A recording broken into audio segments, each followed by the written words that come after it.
Hi, this is Tom, and today we are working on a Savage 330, which was actually one of the earlier 2 Series Valmets. You can tell this one, difference between 2 Series and a 4 Series, is this has a 2-piece receiver with a trigger plate action. Pull out those 2 screws, pull out that 1 screw, and it comes apart. Problem with this gun was that the firing pins, one of the barrels wasn't going off, so this was simple and straightforward. Got in there, knocked out this pin halfway, 2-piece firing pin. In the back it's a plunger type setup, and then with a return spring and the firing pin up in the front. Took the whole thing out. There was some light corrosion on it. This isn't the first time I saw that either. Apparently I did a search online and there were a few people who experienced that, and that was a problem. And actually the biggest issue you're going to find is once you take the gun apart, putting it back together, because the action clamshells into the stock. So you can't just put it together and slide it on. You have to squeeze your tang, your trigger set and your tang together and bring them together like that, and then it'll work. And here's where the issues come in. Quick pause.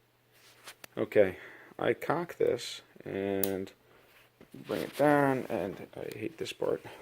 Excuse me, extreme close-up. Don't hate me. Okay, good. We just cocked our hammers, right? And take a look at the way this is set up. You have this safety in there, and then the safety on the top, the tank safety, has this interesting bar, part of which sandwiches the safety on the inside, and then this little thing that sticks down there.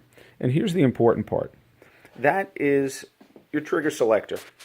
I'll bring this back up. There we go. Bring it back up, and take a look at what we have going on here. Okay. Our sears that you cannot see, because this is awful, are buried in there.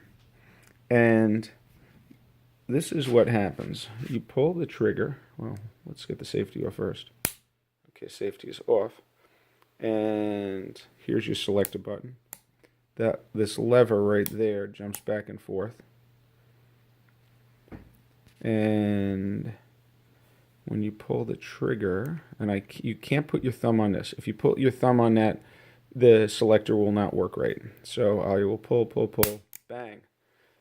And that lever jumps forward, and now you get the second one. So it's not an inertia trigger. That's actually kind of nice. It doesn't matter what position you hold it in. But here's the deal. If you take this apart, and this lever ends up being here in the forward position, the gun will not go back together the right way, and it doesn't want to cock itself. What ends up happening is you'll cock the hammers if you put it together like this with it forward, and when you cock the hammers, you pull the trigger and they'll both go off at the same time. That's bad. You actually have to take this lever on the bottom and drive it backwards and cock it like that, but it'll only cock correctly when the hammers are cocked. And if you cock it when the hammers are cocked, then the hammers fall. So you have to have the trigger plate assembly out, you have to hold the hammers, and you have to cock that at the same time, then it works. But if we can actually watch how this thing works when I cock the action, let's see what happens if I can do an extreme not so close up. Okay, let me just break it a little bit. There we go. Okay, let's see what happens. Alright, here we go. And watch that lever getting driven back, back. Good. Hammers are cocked.